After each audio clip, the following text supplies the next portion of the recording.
శివుడు నిజంగా ఉన్నాడని నమ్మితే ఏం జరుగుతుందో మీకు తెలుసా? ఒక వృద్ధ మహిళ ఒంటరిగా ఉండేది. తన పిల్లలు నగరానికి వెళ్లిపోయి ఆమెను మరిచిపోయారు. ఆమెకు ఒక అలవాటు ఉండేది. ప్రతి రోజు శివుడికి అన్నం పెట్టిన తర్వాతే ఆమె తినడం.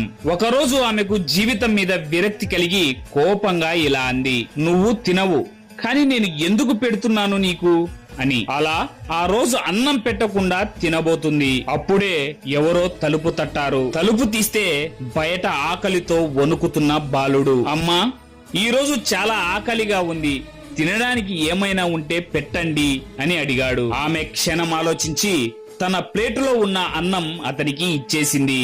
బాలుడు నెమ్మదిగా తినేసి చిరునవ్వు నవ్వాడు.